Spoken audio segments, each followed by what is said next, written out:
Good afternoon. Welcome to my YouTube classes. My dear students, I am going to start a series of lectures for the student of class 12th. Right now, I hope all of you will attend the classes very seriously and get the maximum benefit from my lectures. In this lecture, I'll just be giving you the main points and the main topic just to comprehend the lesson very well. This intends to enable you to answer any sort of question in the board examination. Dear students, आज मैं आपके लिए जो 12वीं के बच्चे हैं जिन्होंने CBSE की परीक्षा देनी है, मैं उनके लिए एक लेक्चर सीरीज शुरू कर रहा हूँ। आप लोगों को इस लेक्चर को बहुत ध्यान से सुनना है, अधिक से अधिक लोग जुड़ें और अधिक से अधिक फ़ायदा उठाएंगे। ये लेक्चर बिल्कुल किसी भी लेसन का एक शॉर्ट फॉर्म होगी, बहुत इम्पोर्टेंट पॉइंट्स होंगे। इनको ध्यान से सुनने के बाद आप लेसन में पूछे जाने वाले किसी भी क्वेश्चन का जवाब दे सकते हैं। लेसन फिनिश होने के बाद यानी लेक्चर फिनिश होने के बाद हम आपको इम्पोर्टेंट क्वेश्चंस भी बोर्ड पे लिख के बताएंगे और वो क्वेश्चन के आंसर डिस्कस किए जाएंगे और आपको कोई दिक्कत नहीं आने वाली है बोर्ड के एग्जामिनेशन में। तो चलिए, इंडिगो एक लेसन है 12वीं में। फ्लेमिंगो बुक का नाम है, आप बोर्ड पे देख सकते हैं, फ्लेमिंगो क्लास 12 इंडिगो। तो चलिए लेट्स स्टार्ट। सबसे पहले हम बता दें name of the author. My dear students, this lesson is written by Louis Fischer. और लुई फिशर महात्मा गांधी के बड़े भक्त बन गए थे। पहले तो यहाँ पे थे वो ड्यूरिंग ब्रिटिश रूल, लेकिन बाद में जो है वो महात्मा गांधी के बड़े भक्त बन गए थे, उनकी खूब सेवा करने लगे। तो चलिए, इसमें है क्या, इंडिगो का मतलब क्या है? इंडिगो का मतलब होता है नील। In those days indigo was the main crops that the peasant of Champaran in Bihar were force to do. Actual में क्या है, ये फसल बिहार में चंपारण नाम के डिस्ट्रिक्ट में उगाई जाती थी। पहले वहाँ का सिस्टम कुछ ऐसे था, सारे जमींदार उनको ज़रूरी इंडिगो प्रोड्यूस करना पड़ता था। इसमें क्या होता था, उसका कुछ हिस्सा सरकार को देना पड़ता था। तो इसी पे बेस्ड ये कहानी है। क्या है, पहले मैं इंग्लिश में और उसके बाद जो डिफ़िकल्ट पॉइंट्स हैं उसको हिंदी में भी आपको बता दिया जाएगा। तो actually the author visited Gandhi in 1942 when the latter apprised him about his decision to urge the departure of the British pertaining to the year 1917. Right? Gandhi ji के पास जब ये आया लुई फिशर, तो गांधी जी ने लुई फिशर को अपनी सारी बातें बताई कि मैंने किस तरह से अंग्रेज़ों को मजबूर किया इंडिया से जाने के बाद। ईयर 1917 की बात है। तो उन्होंने कहा actually in 1916 Gandhi ji was attending the annual meeting of the Indian National Congress in Lucknow and Rajkumar Shukla informed Gandhi about the injustice of the landlords over the peasants of Bihar. In fact, injustices were done to the peasants of Bihar, and Rajkumar Shukla was the victim of this injustice. So he was an illiterate person. He didn't know anything, but somebody must have told him to go to Lucknow, where Mahatma Gandhi was likely to arrive, and he is the only person who could solve the problem. Right? So Rajkumar Shukla came to Lucknow to meet Mahatma Gandhi. He was a determined person. He was a resolute guy. He followed Gandhi everywhere, and ultimately both boarded a train for Patna from Calcutta. Getting it? He was persuading Gandhi for long and didn't leave Gandhi unless he agreed to go with him. Okay?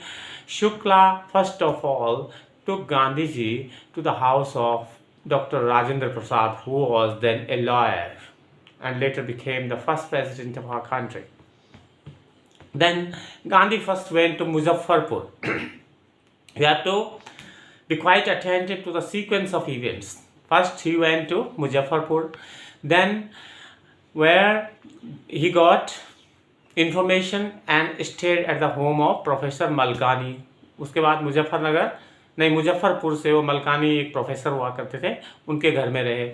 Muzaffarpur lawyers briefed Gandhi, but Gandhi chided them for charging big fees. When the lawyers of Muzaffarpur met Gandhi and told the amount of fees they took from the peasants, Gandhiji scolded them very badly because it was such a hefty fees for the poor farmers and it should not be done. This is right. Then most of the arable land was owned by English landlords and the Indian were the tenants. It is clear this was the arrangement. Indian landlords were merely peasants there, tenants there. They had to plow their fields and produce indigo. Then what happened? The landlords had made agreements from the sharecroppers for 15% of land for indigo.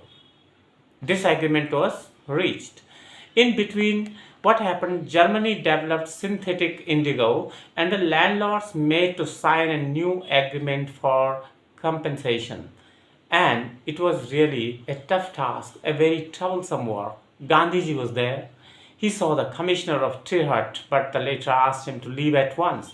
So Gandhi proceeded to Motihari and thousands of peasants demonstrated around the court house. The authorities became quite helpless and sought Gandhi's help to regulate the crowd. Trial of Gandhi was postponed, but Gandhi took up the cause of the poor peasants. And every time the government was quite confused and scared of Gandhi's entry there. Then the lawyers decided to go to jail with Gandhi. Gandhiji exclaimed, "The battle of Champaran is won." Once all the lawyers agreed that they should go to the jail with Mahatma Gandhi in case he was arrested, then Mahatma Gandhi declared the battle of Champaran is won. Lieutenant Governor then ordered the case to be dropped against Gandhi, and Gandhi declared that civil disobedience had triumphed in India for the first time. An inquiry commission was set up and ordered the landlords to refund money. Gandhiji agreed on 25% and the deadlock was broken. Gandhiji explained its importance and the sharecroppers got lands of the landlords. From the landlords. Okay, Gandhiji undertook social reforms like education and cleanliness also. His wife and many followers worked for the noble cause. One, C.F. Andrews, wanted to help Indian, but Gandhi opposed him for being an Englishman. It was a step towards that in an India's struggle for freedom was won in that case. Gandhiji taught us the lesson of core self-reliance and self-dependence. Right? तो in this way I have given you it in short. कहानी बहुत लंबी है, थोड़ा सा हिंदी में भी आप समझ लो कि वह क्या था। लुई फिशर को महात्मा गांधी ने यह सारी कहानी बताई। तो हुआ क्या था कि लखनऊ में एक एनुअल सेशन होता था उन दिनों इंडियन नेशनल कांग्रेस का, तो महात्मा गांधी उसमें आए थे। कुल मिला के 2301 डेलीगेट्स पूरे ऑल इंडिया से आए थे। महात्मा गांधी वहाँ था। राजकुमार शुक्ला एक बहुत गरीब किसान था चंपारण का, जो कि इसी व्यवस्था का शिकार था और ये जमींदारी प्रथा जो होती थी और इनसे सरकार बहुत टैक्स लेती थी और इनको एक्सप्लॉइट किया करती थी। इन चीज़ों से तंग आकर के कोई अच्छा नेता नहीं मिल रहा था, लेकिन किसी ने उसको कह दिया था कि बिहार में वो नहीं, लखनऊ में महात्मा गांधी आएंगे, उनको यहाँ ले आओ, वो इस प्रॉब्लम का सॉल्यूशन निकाल सकते हैं। तो वो बेचारा बड़ा हठी आदमी था, जिद्दी आदमी था, और वो चला गया और महात्मा गांधी से टाइम मांगने लगा। महात्मा गांधी ने पहले तो मना किया, लेकिन बाद में जो है वो तैयार हो गए, क्योंकि उसकी जिद के आगे वो भी नतमस्तक हो गए। उन्होंने टाइम वाइम दिया और अब टाइम आ गया उनका आने का। एक जब उन्होंने टाइम दिया तो उस दिन वो भी वहाँ पे पहुँच गया, और जब पहुँच गया तो सबसे पहले वो पटना के लिए चल दिया। वहाँ से फिर मुजफ्फरपुर गए, मुजफ्फरपुर में क्या बोलते हो, राजेंद्र प्रसाद के घर में रुके। उन दिनों प्रोमिनेंट वकील हुआ करते थे और बाद में हमारे देश के फर्स्ट प्रेसिडेंट भी हुए। तो वहाँ पे कहानी थोड़ा डिटेल में भी है कि उनका जो सर्वेंट था, उन्होंने महात्मा गांधी को वहाँ पे आने नहीं दिया, thinking that he was untouchable, because in those days untouchable was practice in India. तो वो आप थोड़ा सा बुक से रीडिंग कर सकते हैं, वो देख सकते हैं आप अपने आप ही। और उसके बाद क्या है कि सच्ची बात यह है, उन्होंने सारी प्रॉब्लम्स पूछी उसको। महात्मा गांधी तो फैक्ट गैदर करना चाहते थे क्योंकि वैसे भी वो एडवोकेट थे।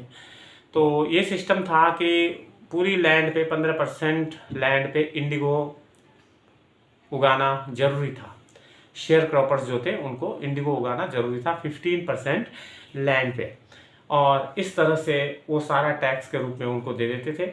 जो किसान होते थे, पेजेंट्स होते थे, उनको कुछ नहीं मिलता था। चलो, बहुत परेशान लोग हो गए। इस बीच क्या हुआ कि जर्मनी में सिंथेटिक इंडिगो उगाया जाने लगा या बनाया जाने लगा। अब तो कमी थी नहीं, अब तो खेती बाड़ी का सिस्टम जो था इंडिगो प्रोड्यूस करने का, वो अब ख़त्म होने लगा। लेकिन लोग अब सोचने लगे कि जिनके एग्रीमेंट किए हुए कि हम इतना पैसा हमें टैक्स के रूप में देना है, इतना कर के रूप में देना है, तो वो लोग अब सरकार के खिलाफ हो गए और हमारा पैसा वापस दो, क्योंकि अब तो इंडिगो प्रोड्यूस हो नहीं रहा है। लेकिन सरकार ने फिर ब्लैकमेल किया कि इतना पैसा तुम्हें देना ही पड़ेगा। उनके पैसे वापस नहीं दिए। तो महात्मा गांधी ने पूरे फैक्ट इकट्ठे किए और लड़ाई लड़ी। तो लड़ाई इतनी खतरनाक थी कि जहां महात्मा गांधी जाता वहां भीड़ बहुत एकत्रित हो जाती। तिरहट डिवीज़न का जो कमिश्नर था, उन्होंने तो गांधी को बाहर निकलने का भी आदेश दे दिया। उनको अरेस्ट करने के लिए बहुत सारी स्कीम्स बनाई गई, लेकिन महात्मा गांधी नहीं मानने वाले थे और उन्होंने कहा कि मैं कोई कानून की आज्ञा का पालन या उसका मैं डिसऑनर नहीं करता, लेकिन इससे भी बड़ी एक चीज़ है, I am quite loyal to the dictate of my conscience. जो अंतरात्मा की आवाज़ है, मैं उसके हिसाब से काम करता हूँ, राइट। अब अरेस्ट होने की तो बहुत उम्मीद थी महात्मा गांधी की। महात्मा गांधी ने फिर अपने जो फॉलोअर्स थे वहाँ पे उनको कहा कि यदि मैं अरेस्ट हो जाता हूँ तो फिर क्या होगा। तो लोगों ने कहा कि आप अरेस्ट हो जाएंगे तो हम क्या करेंगे, वापस चले जाएंगे, क्योंकि हम तो आपको साथ देने आए थे। जब आप ही नहीं होंगे तो हम क्या करेंगे, हम वापस चले जाएंगे। It was quite shameful desertion as he told later. उन्होंने कहा ये तो, तब लोगों ने भी कहा कि एक गुजरात से इतनी दूर से आए व्यक्ति जो है यहाँ पे हम लोगों की मदद करने के लिए आए हैं, सब कुछ छोड़ के, और हम यहाँ के लोग हैं, इन लोगों के साथ में उठते बैठते हैं, खाते पीते हैं, और हम इनको छोड़ के चले जाएं, इससे ज़्यादा शर्मनाक क्या हो सकता है। तो बाद में कुछ समझ आई लोगों में। उन्होंने कहा कि अगर आप जेल जाएंगे तो हम भी जेल जाएंगे, छोड़ेंगे नहीं। बस ऐसा कहना क्या था कि महात्मा गांधी ने कह दिया क्या, battle of Champaran was one, battle of Champaran is one, Champaran की लड़ाई अब जीत चुके हैं हम। तो इस प्रकार से बहुत सारे केस, FIR जो थी वो सब कैंसिल कर ली गई, महात्मा गांधी को छोड़ दिया गया उस समय। लेकिन फिर बाद में अब आई बात की पैसा वापस देने की जो इंडिगो फार्मर से लिया था। तो पहले तो 50% की बात हुई, फिर 25 पे अल्टीमेटली सेटल हुआ केस। लोगों ने कहा भी कि आपने इतना कम क्यों किया, 25% पैसा ही वापस देंगे, इतना कम क्यों किया। तो महात्मा गांधी ने एक बात कही, देखो यहाँ पे पैसे की बात नहीं है, पैसा इतना इम्पोर्टेंट नहीं है जितना कि उन लोगों ने मान लिया है कि हमने गलत काम किया है, तो उनकी मॉरल हार रही है, राइट। तो इस तरह से गांधी जी ने और भी फिर काम किए, ये केस सॉल्व कर दिया, उनको ज़मीन मिल गई। उसके साथ गांधी ने फिर देखा यहाँ के लोग बड़े गंदे हैं या सफाई नहीं है, हेल्थ सबकी ख़राब हो रही है, तो उन्होंने फिर वहाँ पे सोशल वर्क शुरू कर दिया, स्कूल खोले और क्लिनिक खोल दी, डॉक्टर्स की सेवाएं ली, कई टीचर्स की सेवाएं ली। उनकी वाइफ कस्तूरबा गांधी वो भी वहाँ आई और तरह तरह की दवाइयाँ उनको दी, उनको शिक्षा दी, सफाई के बारे में कहा, और इस तरह से उन्होंने अपने स्वतंत्रता की लड़ाई में सब कुछ किया। अपने एक प्रकार से सेल्फ रिलायंस, सेल्फ डिपेंडेंस का भी क्या दिया, नारा दिया और लोगों तक पहुंचाया। तो this is how the story goes. तो इंडिगो की कहानी, I hope in detail you will go through the book. In my next class I will give you some important questions of the lesson which I will discuss with you in the next class. Thank you very much, but don't forget to subscribe to my channel.